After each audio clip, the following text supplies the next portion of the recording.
পিঙ্গলমুখ যুবকের কাহিনী।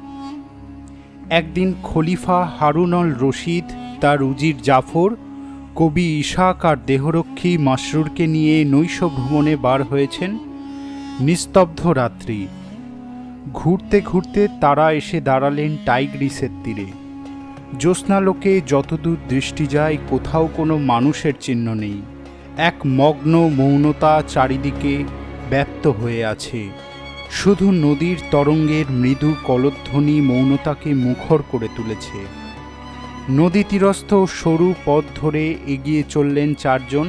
অল্প কিছু দূর যেতেই এক দুরাগত সঙ্গীতের সুর কানে ভেসে এলো। এত রাত্রিতে কে এমন মধুর সুরে গান করছে? কৌতূহলী হয়ে উঠলেন খলিফা। জাফর বললেন, মনে হচ্ছে কাছেই কোনো গৃহ আছে।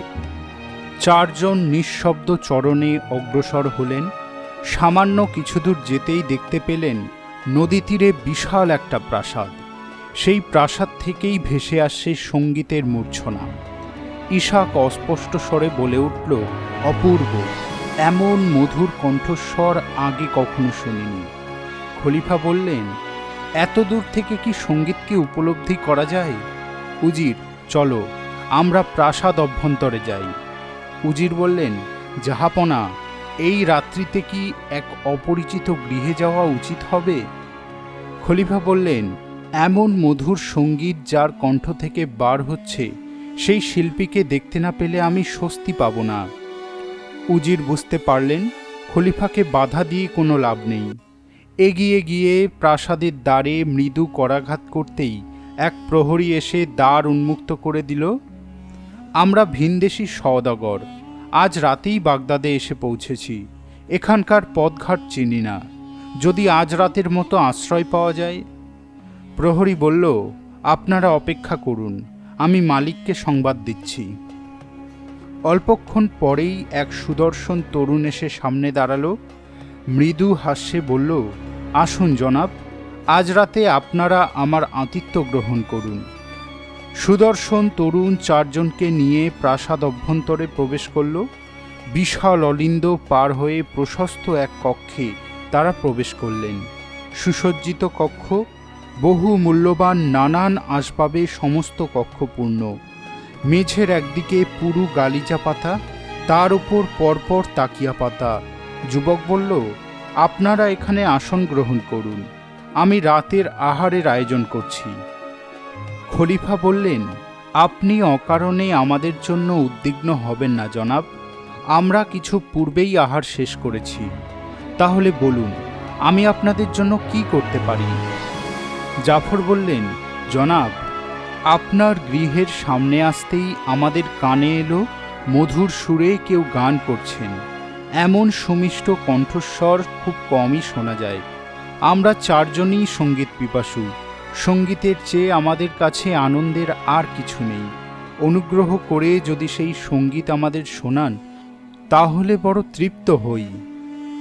তরুণ শান্ত কণ্ঠে জবাব দিল, আপনারা যখন সঙ্গীতের ভক্ত, অবশ্যই আপনাদের শোনাব।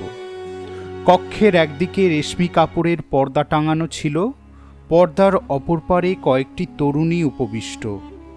মাঝখানে যে বসেছিল, দূর থেকেও তার অতুলনীয় সৌন্দর্য প্রত্যেকেরই চোখে উদ্ভাসিত হয়ে উঠেছিল। তরুণ তার দিকে তাকিয়ে বলল, এরা আমার মেহমান, তোমার গান শুনতে চান। সেই সুন্দরী তরুণী সেলাম করে গান ধরল। সেই গানের যেমন ভাব তেমনি ভাষা। সুরের জাল বিস্তার করতে করতে সে যেন সকলকে এক অন্য লোকে উত্তীর্ণ করে। গান শেষ হতেই নূতন গান ধরে। এইবার আর মিলনের সুর নেই। বিরহের আরতিতে সমস্ত কক্ষ পরিব্যাপ্ত হয়ে যায়। এক সময় গান শেষ হয়, তবুও কারো তন্ময়তা যেন ভঙ্গ হয় না। এক সময় যুবক নীরবতা ভঙ্গ করে বলল, জনাব, গান আপনাদের কেমন লাগলো?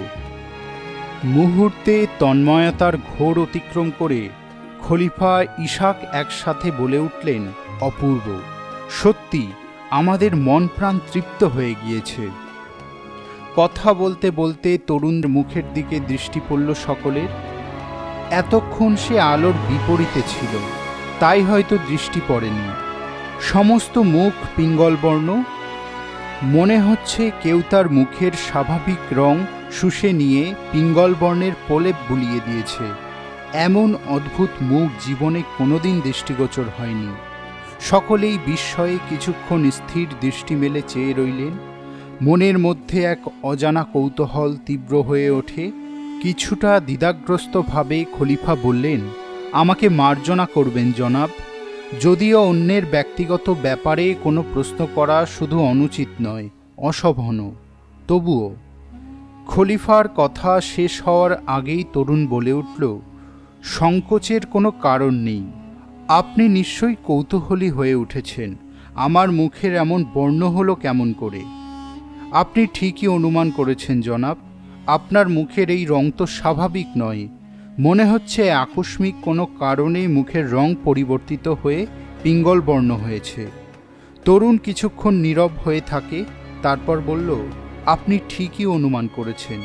এর সাথে আমার জীবনের এক আশ্চর্য কাহিনী জড়িয়ে রয়েছে। যদি আপনাদের ধৈর্য থাকে আমি সে কাহিনী শোনাতে পারি।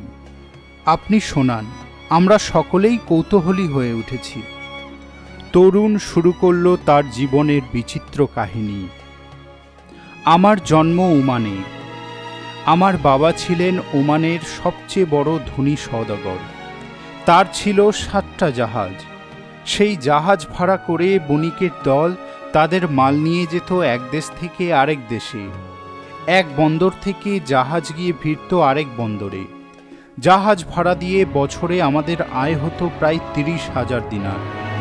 এত ধনী হয়েও বাবা ছিলেন নিষ্ঠাবান পণ্ডিত মানুষ। ছেলেবেলা থেকেই আমাকে নানান বিষয়ে শিক্ষা দিয়েছিলেন। আমার যখন 21 বছর বয়স, বাবা মারা গেলেন। আমার উপর এসে পড়ল বিশাল বিষয় সম্পত্তির ভার। পিতার উপদেশ মতো বেশ কিছুক্ষণ ঠিকঠাকই ব্যবসা বাণিজ্যের কাজ দেখাশোনা করতাম। লাভের পরিমাণও বেড়েই চলছিল। আমার কাছে প্রায়ই আসতো এক জাহাজের কাপ্তেন। অবসর সময় পেলেই তার কাছে দেশ বিদেশের নানান গল্প শুনতাম। কাপ্তেন বলতো, দুনিয়ায় এত দেশ দেখেছি, কিন্তু বাগদাদের মতো এমন দেশ আর কোথাও দেখিনি। দুনিয়ার সেরা দেশ বাগদাদ। একদিন কাপ্তেন আমাকে এক ঝুড়ি ফল দিয়ে গেল। সেসব নাকি বাগদাদ থেকে এসেছে। আমি সেই ফল খেলাম, কি অপূর্ব তাদের স্বাদ। কাপ্তেন বলল, এই সব ফল একমাত্র বাগদাদের মাটিতেই জন্মায়। আমি ক্রমশই বাগদাদের প্রেমে পড়ে গেলাম। বারবার মনে হতো আমিও বাগদাদে যাব। বাগদাদে না গেলে জীবনটাই বৃথা হয়ে যাবে। শেষে ঠিক করলাম এখানকার সমস্ত বিষয় সম্পত্তি বিক্রি করে বাগদাদে গিয়ে পাকাপাকিভাবে বাস করব। যা কিছু সম্পত্তি ছিল সব বেচে দিলাম। নিজের জন্য একটা জাহাজ রেখে বাকি 7টা জাহাজ বিক্রি করে দিলাম। সব মিলিয়ে যা অর্থ হলো 3 পুরুষ বসে খেলেও ফুরোবে না। শুভদিন দেখে জাহাজ করে বাগদাদ রওনা হলাম। প্রথমে এলাম বসরার বন্দরে। সেখান থেকে একটা ছোট নৌকা নিয়ে পৌঁছালাম বাগদাদে। আমার এক কর্মচারীকে আগেই সেখানে পাঠিয়েছিলাম। সে আমার জন্য সুন্দর একটা বাড়ি ঠিক করে রেখেছিল।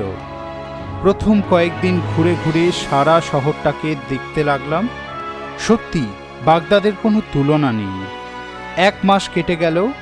ক্রমশই নিজেকে বড় নিঃসঙ্গ মনে হতে লাগলো। এখানে চেনা পরিচিত কেউ নেই, কোনো সঙ্গী নেই, বন্ধু নেই। একদিন সকালবেলায় উদাস মনে পথ চলছি। কিছুটা আকস্মিকভাবেই দৃষ্টি পড়ল এক বৃদ্ধ বিরাট একটা প্রাসাদের মতো বাড়ির সামনে বসে আছে। সমস্ত বাড়িটা জুড়ে যেন আলোর রোশনাই। মাঝে মাঝে 2-1 মানুষ ঢুকছে, আবার বার হচ্ছে। আমার কেমন কৌতূহল হলো। কাছে গিয়ে বললাম, জনাব, এই বাড়িতে কি কোনো উৎসব হচ্ছে? বৃদ্ধ আমার দিকে চেয়ে বললেন, বুঝেছি, তুমি বিদেশি, তাই জানো না। এই প্রাসাদে প্রতিদিন প্রতি রাতেই চলে উৎসব। তুমি যদি কয়েক দিনার খরচ করতে পারো তবে তুমিও এই উৎসবের আনন্দে যোগ দিতে পারো। বললাম, কত দিনার দিতে হবে? বুড়ো বললেন, প্রথম দিন তুমি 10 দিনার দাও, তাহলেই হবে। আমি বুড়োর হাতেই 10টা দিনার গুঁজে দিলাম। বুড়ো আমার হাত ধরে প্রাসাদ অভ্যন্তরে নিয়ে চললেন। বিরাট অলিন্দ, তার দুপাশে সারি সারি ঘর, প্রায় প্রতিটি ঘর থেকেই মৃদু গুঞ্জন, হাস্যরোল, সঙ্গীতের মূর্ছনা ভেসে আসছিল। বুড়ো আমাকে একটা ঘরের সামনে এনে বললেন, তুমি এই ঘরে যাও, আজ তুমি যার মেহমান সে এই ঘরেই অপেক্ষা করছে। আমি পর্দা ঠেলে ঘরের মধ্যে প্রবেশ করতেই একটি কিশোরী এগিয়ে এলো। সদ্য ফোটা ফুলের মতো এক লাবণ্য তার সর্বাঙ্গে জ্বলজ্বল করছে। আমাকে দেখেই সে সেলাম করে বলল, আসুন জনাব, মনে হচ্ছে এই প্রথম এখানে এলেন। আমি হেসে বললাম, আমি ওমানের বাসিন্দা, কয়েকদিন হলো বাগদাদে এসেছি। এখানকার সব কিছুই আমার ভালো লাগছে। আজ রাতে দেখবেন আরও ভালো লাগবে। মেয়েটি একটি পাত্র থেকে আমায় কিছু ফল খেতে দিল, তারপর এক পাত্র শরাব দিল। খানাপিনা সারা হতেই মেয়েটি অসংকোচে তার দেহের সমস্ত আবরণ উন্মোচিত করে একেবারে নগ্ন হয়ে আমার সামনে এসে দাঁড়ালো। মনে হলো এ যেন কোনো দেহ নয়, এক চুম্বক, তার সমস্ত শক্তি দিয়ে আমাকে আকর্ষণ করছে। মেয়েটি এগিয়ে এসে নিজের হাতে আমার সমস্ত পোশাক খুলে দিল। মুহূর্তে আমরা হয়ে গেলাম আদম আর ইভ। যৌবনের দুরন্ত জোয়ারে ভেসে গেলাম। প্রথম রাত্রি স্বপ্নের মতো কেটে গেল। মেয়েটি সত্যি আনন্দ দিতে জানে। তারপর শুরু হলো আমার নিত্য আনাগোনা। বেশ কয়েক রাত্রি কেটে গেল। ক্রমশই মনে হলো আর আনন্দের খোরাক পাচ্ছি না। বৃদ্ধকে বললাম, আপনি আমাকে আরও ভালো মেয়ে দিন। কত দিনারের মেয়ে দেব? 10, 20, 30, 50, 100? বললাম, 100 দিনারেরই দিন। বুড়ো আমাকে অপেক্ষাকৃত বৃহৎ একটি কক্ষে নিয়ে গেলেন। এই ঘরটি সুসজ্জিত, মাঝখানে বিশাল পালঙ্ক, তার ওপর নরম তাকিয়ায় বসেছিল এক তরুণী। দুচোখ মেলে দেখবার মতো তার রূপ, নিখুঁত দেহের গড়ন। প্রথম দর্শনেই তাকে ভালো লেগে গেল। বুড়োকে বললাম, পুরো 1 মাসের টাকা অগ্রিম রাখুন। বুড়ো মোহরের থলি নিয়ে চলে যেতেই আমি দ্বার বন্ধ করে পালঙ্কে ঝাঁপিয়ে পড়লাম। এই মেয়েটি জানে কেমন করে মানুষকে আনন্দের জোয়ারে ভাসিয়ে দিতে হয়। কোথা দিয়ে যে একটি মাস অতিক্রান্ত হলো জানি না। মনে হলো যা পেয়েছি এ যেন কিছুই পাওয়া নয়, আমার আরও চাই। বুড়োকে বললাম, আমি পাকাপাকিভাবেই আপনার এই আনন্দ নিকেতনে জীবন কাটিয়ে দিতে চাই। বুড়ো হেসে বললেন, খুব ভালো কথা, তবে তোমাকে আমার সুন্দরী মহলের সব সুন্দরীকে একবার দেখানো প্রয়োজন। যাকে তোমার পছন্দ হবে তার সাথে একটা পাকাপাকি বন্দোবস্ত করে নেওয়া যাবে। সেই ভালো, তবে আপনি সবাইকে দেখাবার ব্যবস্থা করেন। বুড়ো আমাকে এক এক করে তার প্রতিটি ঘরে নিয়ে যায়। নানান রূপের নানান বর্ণের সুন্দরীরা সব ঘর আলো করেছিল। কাউকেই তেমন মনে ধরছিল না। ঘুরতে ঘুরতেই সমস্ত প্রাসাদ শেষ হয়ে গেল। আমি বললাম, আর কেউ কি নেই? বুড়ো কিছুক্ষণ গম্ভীর হয়ে রইলেন, তারপর বললেন, একজন আছে, কিন্তু আমার মনে হয় তাকে না দেখাই ভালো। এর আগে তোমার মতো অনেক সুন্দর তরুণের জীবনই ছারখার হয়ে গিয়েছে।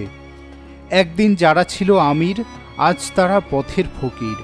একমাত্র সুলতান বাদশাহ উজিরের পক্ষেই তার সঙ্গ শোভা পায়। বুড়োর কথায় খুবই কৌতূহলী হয়ে উঠলাম।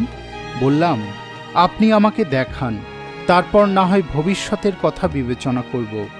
বুড়ো বললেন, এখনো সময় আছে, ভেবে দেখো। আমি বললাম, ভেবে দেখার কিছু নেই, আপনি আমাকে তার কাছে নিয়ে চলুন। বৃদ্ধ সিঁড়ি পার হয়ে একটি ঘরের মধ্যে দিয়ে এলো।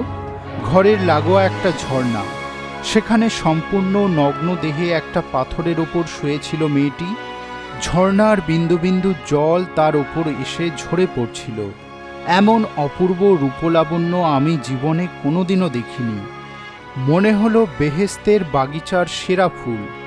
মুহূর্তে আমার রক্তে যেন আগুন ধরে গেল। বললাম, ওকেই আমার চাই। বুড়ো মুচকি হেসে বললেন, আমি জানতাম এই হবে। ওর 1 রাতের ভাড়া কত জানো? 1000 দিনার। আমি কোনো কথা না বলে বাড়ি ফিরে গেলাম। 30,000 দিনারের একটা থলি এনে বুড়োকে হাতে দিলাম। এতে পুরো 1 মাসের ভাড়া আছে। বুড়ো সব গুনে নিলেন। তারপর একটা মেয়েকে ডেকে বললেন, একে আমার বেটির ঘরে নিয়ে যা।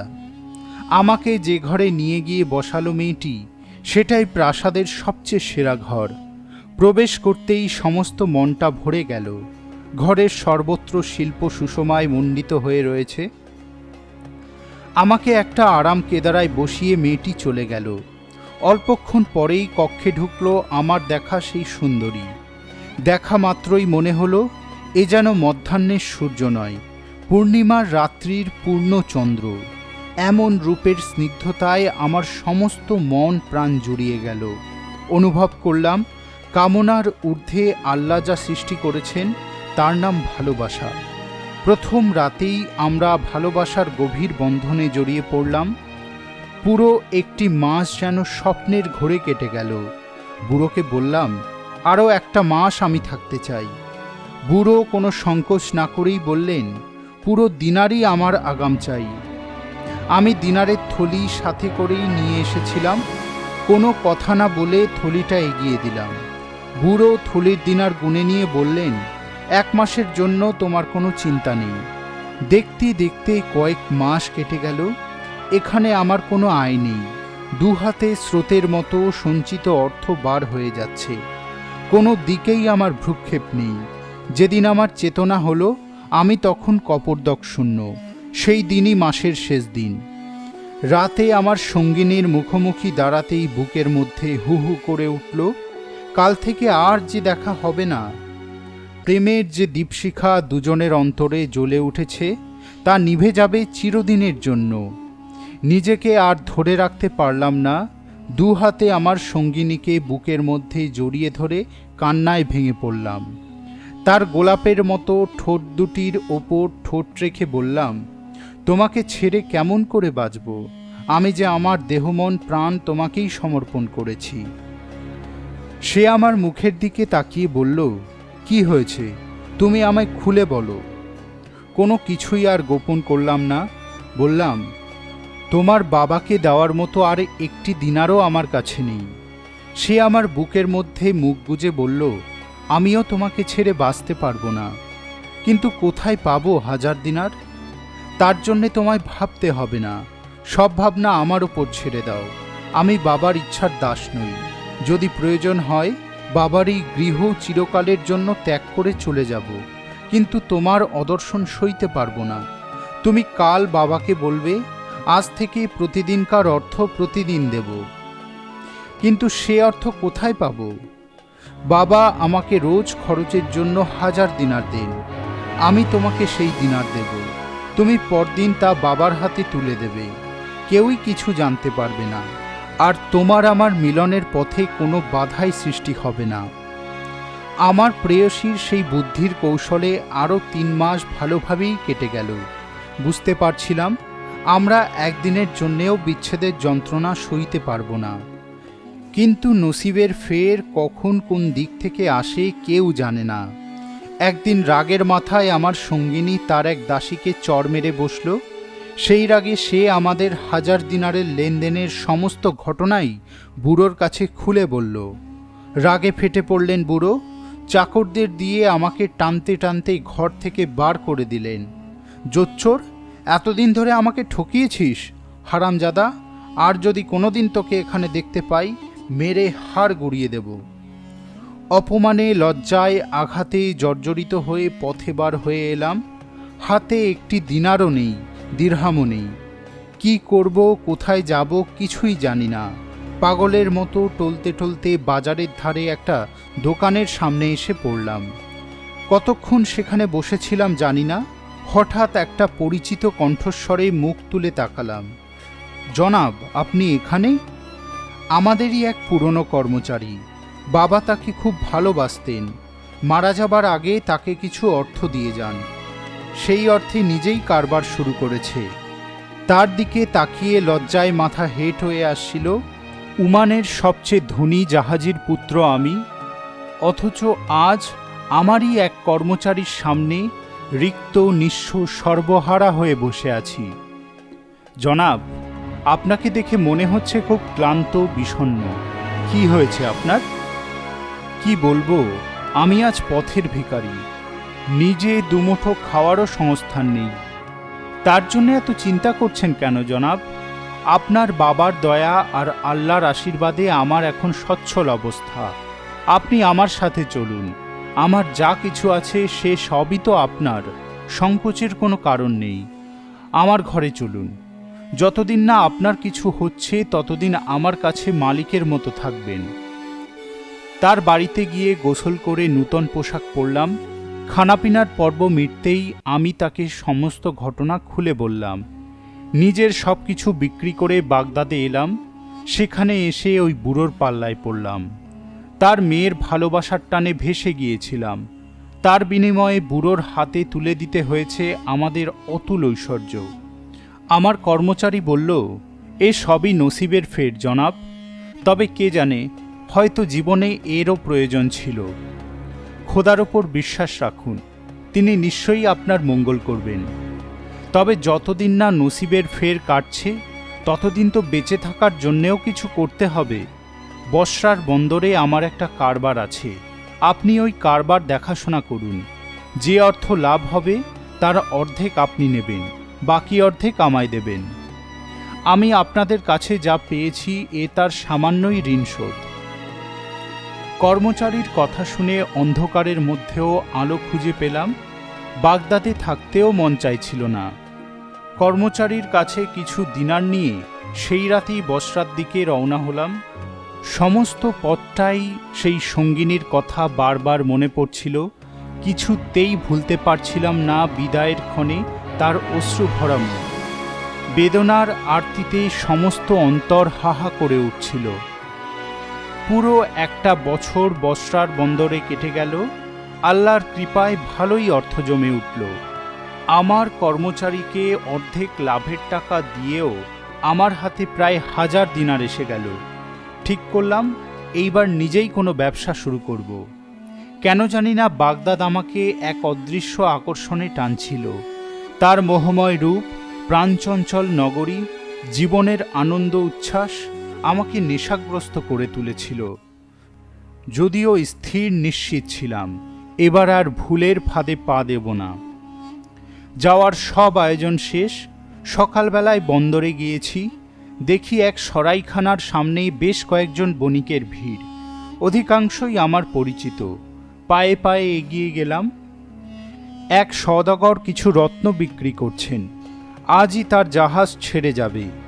যদি কেউ এগুলো কিনে নেয় তবে অল্প দামে দিয়ে যাবেন। বণিকরা অল্প কিছু রত্ন কিনে নিয়ে চলে গেল।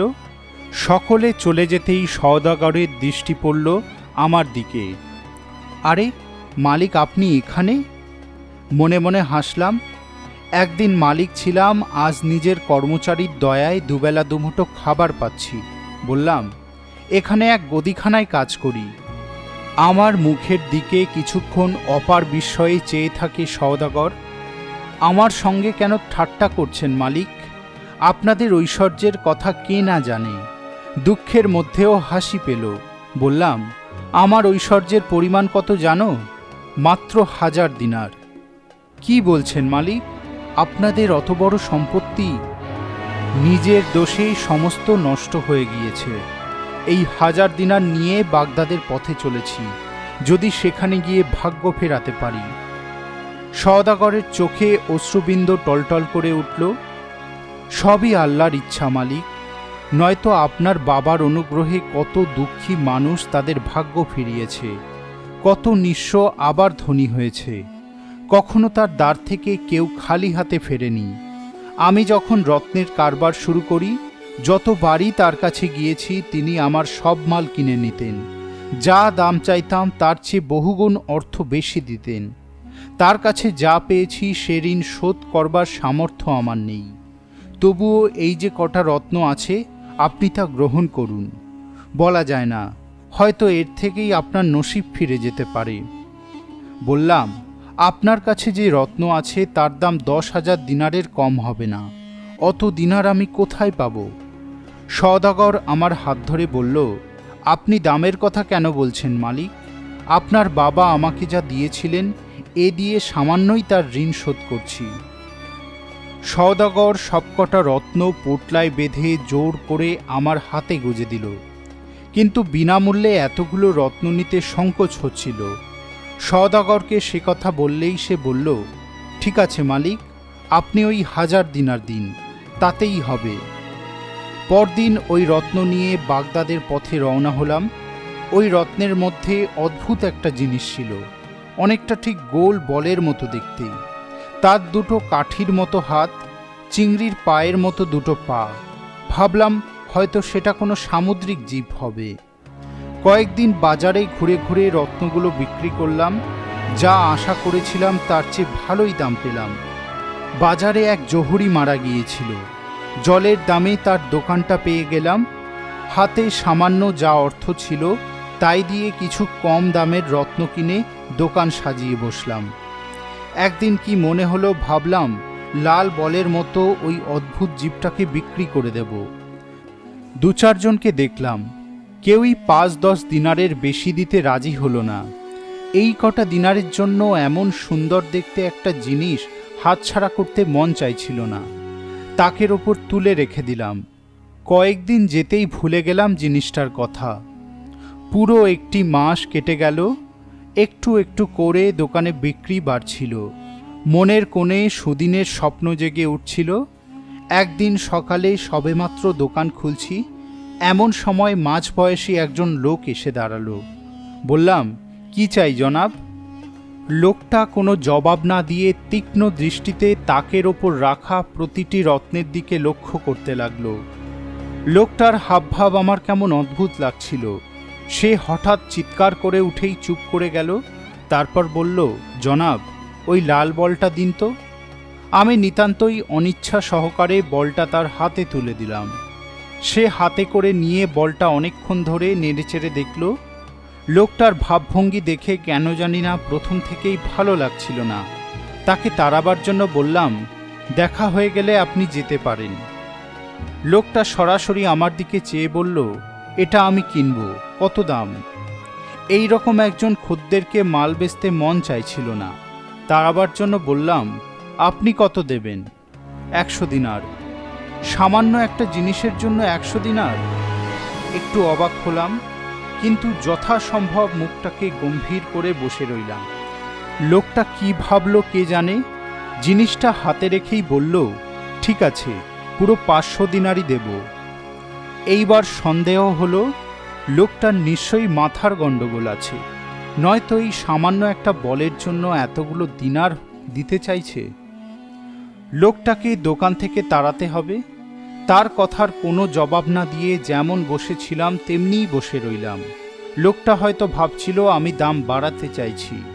আমাকে খোসামত করবার জন্য বলল, জনাব, আপনি রাগ করছেন কেন? খরিদ্দার তো সবসময় কম দামে জিনিস কিনতে চায়। আমি পুরো 1000 দিনারই দেব। লোকটা দাম বাড়াতেই মনের রাগটা দপ করে জ্বলে উঠল। ব্যাটা দিনারের গরম দেখাচ্ছে। ও যতই দাম বাড়াক না কেন, আমি ওকে বেচব না। যেমন বসেছিলাম তেমনিই বসে রইলাম। ঠিক আছে, আমি 10,000 দিনার দেব। মনে মনে ভাবলাম, তুমি কত দাম বাড়াতে পারো দেখব। এক সময় না এক সময় তোমাকে থামতেই হবে। আমি চুপ করে আছি দেখে লোকটা এবার চেঁচিয়ে উঠল, জনাব, আমি শুধু একাই দাম বলে যাচ্ছি, আপনিও কিছু একটা বলুন। ঠিক আছে, আমি 20,000 দিনার দেব। তবুও আমি চুপ করে রইলাম। এইবার লোকটা চেঁচামেচি শুরু করে দিল, আপনি কীরকম দোকানি মশাই? খরিদ্দার কথা বলে যাচ্ছে আর আপনি বোবা মেরে বসে আছেন। লোকটার চেঁচামেচি শুনে বেশ কিছু লোকজন জড়ো হয়ে গেল। সবাই বলে, কি হয়েছে? আমি কিছু বলবার আগেই লোকটা বলল, দেখুন, আমি এই জিনিসটা কিনতে চাই, বারবার বলছি কত দাম, কিন্তু উনি হ্যাঁ না কিছুই বলছেন না। যখন দোকান সাজিয়ে রেখেছেন নিশ্চয়ই বিক্রি করতে চান, একটা দাম তো বলবেন। সকলেই লোকটাকে সমর্থন করে। আমার পাশের দোকানি বলল, আপনি একটা কিছু দাম বলুন। ঝোঁকের মাথায় বলে ফেললাম, 30,000 দিনার। ওর 1 দিনার কমেও দেব না। সাথে সাথে লোকটা উপস্থিত সকলের দিকে চেয়ে উঠল, আপনারা সবাই শুনলেন, উনি 30,000 দিনারে এই জিনিসটা বিক্রি করতে চাইছেন। পরে কথার খেলাপ হবে না তো? কথার কোনো খেলাপ হবে না, দাম দিন, মাল নিন। লোকটা জোব্বার ভেতর থেকে 10,000 দিনারের 3টি থলি বার করে আমার হাতে দিল। আমি সেগুলো বাক্সের মধ্যে ঢুকিয়ে দিলাম। লোকটা লাল বলটা কাপড়ে মুড়ে জোব্বার মধ্যে রেখে দিল। ততক্ষণে লোকজন সকলে চলে গিয়েছে। লোকটা কিন্তু গেল না, আমার দিকে চেয়ে বলল, জহুরির ব্যবসায় আপনি নেহাতি ছেলে মানুষ, এখনো রত্ন চিনলেন না? আপনার হাতে যে অমূল্য রত্ন এসেছিল তার দাম যাচাই না করেই জলের দামে বেচে দিলেন। চমকে উঠলাম আমি। কি বলছেন জনাব? আপনার কথা তো কিছুই বুঝতে পারছি না। আপনি আমাকে যে বস্তুটা বিক্রি করলেন 30 লক্ষ দিনার দাম চাইলেও তার এমন কিছু দাম হতো না। এর ন্যায্য দাম 1 কোটি দিনার। লোকটার কথা শুনে আমার মাথা ঘুরে গেল। চারপাশের সমস্ত জগৎ অন্ধকার হয়ে আসে। অচৈতন্য অবস্থায় দোকানের মধ্যেই লুটিয়ে পড়লাম। যখন জ্ঞান হলো, প্রচণ্ড মানসিক আঘাতে আমার মুখের রং সম্পূর্ণ পরিবর্তিত হয়ে গিয়েছে। সেই থেকে আমার এই অবস্থা। লোকটি তখনও আমার পাশে বসেছিল। সুস্থ হয়ে উঠতেই তাকে জিজ্ঞাসা করলাম, যা আমার হাতছাড়া হয়ে গিয়েছে তা আর ফেরত পাবো না, কিন্তু কিসের জন্য এই একটা সাধারণ জিনিস এত মূল্যবান জানতে পারি কি? লোকটা বলল, এই লাল বলটা দেখছেন, এটা আসলে একটা সামুদ্রিক রত্ন। সারা দুনিয়ায় 3-4টের বেশি নেই। কয়েক বছর আগে ভারতবর্ষের সম্রাটের কন্যা দুরারোগ্য শিরোপীড়ায় প্রায় মৃত্যুর মুখোমুখি এসে দাঁড়িয়েছিল। দেশের সেরা হাকিমরা তার এই রোগের কোনো কারণই বুঝে উঠতে পারছিলেন না। শেষে এক মহাজ্ঞানী ফকির বললেন, একটিমাত্র সামুদ্রিক রত্ন আছে যা দেখতে লাল বলের মতো। তার 2টো চোখ আছে, 2টো হাত, 2টো পা আছে। একমাত্র সেই রত্ন অঙ্গে ধারণ করলে এই ব্যাধি সেরে যাবে। সেই রত্নের সন্ধান পাওয়া গেল ব্যাবিলনের এক আলী সাহেবের কাছে। তার কাছ থেকে 1 কোটি মূল্যে এই রত্ন কেনা হলো। তারপর সেই রত্ন শাহজাদির গলার হার করে পরিয়ে দেওয়া হলো। মুহূর্তে সুস্থ হয়ে উঠলেন শাহজাদি। শিরোপীড়ার চিহ্নমাত্র নেই। কয়েক মাস কেটে গেল। একদিন নদীতে নৌকাবিহার করছিলেন শাহজাদি। সখীদের নিয়ে আনন্দ উল্লাসে এত মত্ত হয়েছিলেন, কখন যে কণ্ঠের হাড় ছিঁড়ে নদীতে পড়ে গিয়েছিল খেয়ালই করেননি। নৌকাবিহার শেষ করে প্রাসাদে ফিরে আসতেই অনুভব করলেন সমস্ত শরীর অবশ হয়ে আসছে। মাথার ভেতর শুরু হয়েছে অসহ্য যন্ত্রণা। সাথে সাথে শাহজাদি তার গলায় হাত দিয়েই আটকে উঠলেন, কণ্ঠহার নেই। আবার শুরু হয়ে গেল অসহ্য শিরোপীড়া। আলী সাহেবের কাছে লোক পাঠানো হলো, কিন্তু কিছুদিন আগেই তার ইন্তেকাল হয়েছে। সম্রাটের আদেশে আমরা তার 10 জন বিশ্বস্ত সভাসদ বেরিয়ে পড়লাম। যেখান থেকে হোক এই অমূল্য রত্ন খুঁজে আনতে হবে। খুঁজতে খুঁজতে অবশেষে আপনার দোকানে এসে তার সন্ধান পেলাম, আর নসিবের ফেরে আপনি জলের দামে বেচে দিলেন। লোকটার কথা শুনে আমি যেন কেমন হয়ে গেলাম। সে আমার কাছ থেকে বিদায় নিল। সমস্ত দিন তার দৃষ্টিপথের দিকে উদাসী নয়ন মেলে বসে রইলাম। দিন গড়িয়ে রাত নামল। দোকান বন্ধ করে বাড়ির পথ ধরলাম, কিন্তু সেখানে যেতে মন চাইল না। সমস্ত রাত্রি উন্মত্তের মতো পথে পথে ঘুরে বেড়ালাম। শেষ রাতে নদীর ঘাটে শুয়ে ঘুমিয়ে পড়লাম। যখন ঘুম ভাঙল, সকাল হয়ে গিয়েছে। নদীর শীতল বাতাসে দেহমন জুড়িয়ে এসেছিল। মনের উত্তেজনাও অনেকখানি প্রশমিত হয়ে এসেছিল। ধীরে ধীরে বাড়ির পথ ধরলাম। কিছু দূর যেতেই চোখে পড়ল সেই বিশাল প্রাসাদ। একদিন যেখানে সুন্দরীদের ভিড়ে গমগম করত, সুরতরঙ্গ আলোকে প্রাণের উচ্ছ্বাসে মুখর হয়ে থাকত, যেখানে হারিয়েছি আমার যথা সর্বস্ব, আমার প্রেয়সীকে। কিন্তু এ কি, সমস্ত প্রাসাদটা যেন মৃত্যুপুরী। কোনো মানুষজন নেই, চারিদিকে আগাছা ঝোপ জঙ্গল। এক সর্বনাশা রুক্ষতা সমস্ত প্রাসাদটাকে গ্রাস করেছে। কিছুক্ষণ সেখানে দাঁড়িয়ে রইলাম। একটি অল্প বয়সী ছেলে এগিয়ে এলো, আমার দিকে চেয়ে বলল, কাউকে খুঁজছেন? এই বাড়িতে এক বুড়ো আর তার মেয়ে থাকতেন, তারা সব কোথায় গেলেন? এই বাড়ির মালিক তাহের সাহেবের কথা বলছেন? হ্যাঁ, তার কথাই বলছি। তার কথা আর কি শুনবেন জনাব? আল্লাহর এই দুনিয়ায় মানুষকে পাপের শাস্তি পেতেই হয়। তাহের সাহেব যে কত মানুষের সর্বনাশ করেছেন, কত মানুষকে পথের ভিখারি করেছেন তার ঠিক নেই। তবে সবচেয়ে বড় গুনাহ করেছেন উমানের এক সওদাগর পুত্রের সাথে। তার মেয়ে সেই সওদাগরের বেটাকে ভালোবেসেছিল। দুজনের অন্তরে যে মহব্বত ছিল, তার সুযোগ নিয়ে সওদাগর পুত্রকে সর্বশান্ত করেছিলেন তাহের সাহেব। তারপর একদিন তাকে পথের কুকুরের মতো বাড়ি থেকে বার করে দিয়েছিলেন। কিন্তু যেদিন সওদাগর পুত্র এই প্রাসাদ ত্যাগ করল, সওদাগর কন্যাও শয্যা নিল। হাজার চেষ্টা করেও তাহের সাহেব তাকে অন্যের মনোরঞ্জনের কাজে ব্যবহার করতে পারল না। ধীরে ধীরে শয্যার সঙ্গে মিশে গেল সে। তাহের সাহেব তাকে কত বোঝালো। মৌমাছি দুদিনের জন্যে ফুলের মধু খেতে এসেছিল, মধু ফুরিয়ে যেতেই ওরা অন্য ফুলে উড়ে যাবে। কিন্তু তাহের সাহেবের বেটির একটাই কথা, একবার যাকে মন প্রাণ সমর্পণ করেছি আর তা অন্যকে দিতে পারবো না। তাহের সাহেবের বেটির জন্যেই ছিল তার এই আনন্দপুরীর খ্যাতি। দেশ বিদেশের ধনী লোকেরা তার রূপের খ্যাতির কথা শুনেই এই প্রাসাদে ভিড় করত। যখন সকলে শুনতে পেল আনন্দপুরীর আনন্দই বিদায় নিয়েছে, তখন আর কিসের টানে মানুষ এখানে আসবে? তাছাড়া কন্যার অবস্থা দেখে তাহের সাহেবের মনও ভেঙে গেল। একে একে মেয়ের দল প্রাসাদ ছেড়ে যে যেখানে পারল বেরিয়ে পড়ল। এই অভিশপ্ত প্রাসাদপুরীতে মেয়ের অবস্থা ক্রমশই খারাপ হতে দেখে নগরের প্রান্তে এক ছোট বাড়িতে গিয়ে উঠলেন তাহের সাহেব। মেয়ে ছিল তার নয়নের মণি। তিনি ক্রমশই বুঝতে পারছিলেন সওদাগর পুত্রকে ফিরিয়ে আনতে না পারলে কন্যাকে বাঁচানো যাবে না। তাই দেশে দেশে লোক পাঠানো হলো, কিন্তু কোথাও তার সন্ধান পাওয়া গেল না। আমি বললাম, তাহের সাহেবের বেটি এখন কেমন আছে? তার অবস্থা খুব ভালো নয়। এখনও যদি সওদাগর পুত্রকে পাওয়া যেত, হয়তো তাকে বাঁচানো সম্ভব হতো। আমি ছেলেটার পিঠের ওপর হাত রেখে বললাম, তুমি আমাকে তাহের সাহেবের বাড়ি নিয়ে চলো, আমি সেই উমানের সওদাগর পুত্র।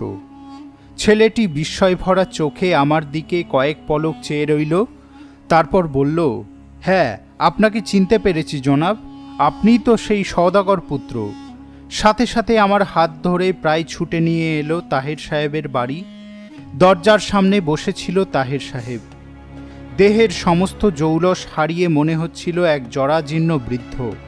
আমাকে দেখা মাত্রই চিনতে পারলেন। দু হাতে বুকে জড়িয়ে ধরে হাউ হাউ করে কেঁদে ফেললেন। বেটা, তোমাকে বঞ্চনা করে যে পাপ করেছিলাম, আল্লাহ আমাকে তার সাজা দিচ্ছেন। তোমার যা কিছু ছিল সব আগের মতোই আছে, তা ফেরত নিয়ে আমাকে মুক্তি দাও বেটা। আর আমার বেটি তোমার জন্যে পাগল হয়ে গিয়েছে, তাকে বাঁচাও তুমি। আমি ছুটে গেলাম আমার প্রিয়তমার কাছে। শয্যার সঙ্গে প্রায় মিশে গিয়েছিল সে। দু হাতে তাকে বুকের মধ্যে টেনে নিলাম, আর মুহূর্তে তার পাণ্ডুর বিবর্ণ মুখে হাসি ফুটে উঠল। সেই রাত্রিতে তাহের সাহেব আমাদের শাদী দিলেন। দীর্ঘ বিরহের পর মিলনের আনন্দে আমাদের প্রাণ ভরে উঠল। আমার সমস্ত অর্থ ফেরত পেলাম। তাহের সাহেবের বিপুল অর্থ আমি যৌতুক পেলাম। তার কয়েকদিন পরেই তাহের সাহেবের ইন্তেকাল হলো। আমি বিবিকে নিয়ে এই প্রাসাদে এসে উঠলাম। আপনারা যার গান শুনলেন সে আমার বিবি। আজ 10 বছর হলো আমাদের শাদী হয়েছে। আল্লাহর কৃপায় আমাদের মহব্বতের রং প্রথম দিনের মতোই উজ্জ্বল হয়ে আছে। আমাদের এক বেটা আছে, আপনারা অপেক্ষা করুন, আমি তাকে নিয়ে আসছি। একটু পরেই পিঙ্গলমুখ যুবক 7-8 বছরের একটা শিশুকে নিয়ে এলো। বাপের মতোই রূপবান। কেউ কিছু বলবার আগেই সে সকলকে সেলাম করল। খলিফা খুশি হয়ে তাকে কাছে টেনে নিয়ে আদর করলেন। রাত শেষ হয়ে এসেছিল। যুবকের কাছ থেকে বিদায় নিয়ে 4 জন প্রাসাদে ফিরে গেলেন। খলিফা বললেন, উজির, 1 বছরে আমি যত উপহার পেয়েছি তার 10টি সোনার থালায় সাজিয়ে দরবারে নিয়ে এসো, আর সওদাগর পুত্রকে দরবারে আমন্ত্রণ করো। যথাসময়ে সিংহাসনে গিয়ে বসলেন খলিফা। তার পেছনেই দেহরক্ষী মসরুর, সামনে উজির জাফর, তার পাশে ইশাক। প্রহরী সওদাগর পুত্রকে নিয়ে দরবারে প্রবেশ করতেই খলিফা বললেন, হে যুবক, গতকাল রাত্রিতে যে 4 জন তোমার প্রাসাদে অতিথি হয়েছিল তাদের পরিচয় জানো? নতমস্তকে যুবক উত্তর দিল, না জনাব, তারা ছিল আমার মেহমান। তাদের সেবা যত্ন করাই ছিল আমার একমাত্র কর্তব্য। তাদের পরিচয় জানবার তো কোনো অধিকার ছিল না। তারা তোমার আতিথ্যে খুবই প্রসন্ন হয়েছে, তাই তোমাকে কিছু উপহার দিতে চাই। খলিফার ইঙ্গিত মাত্র একজন খোঁজা 10টা থালার ওপর থেকে কাপড় সরিয়ে নিল।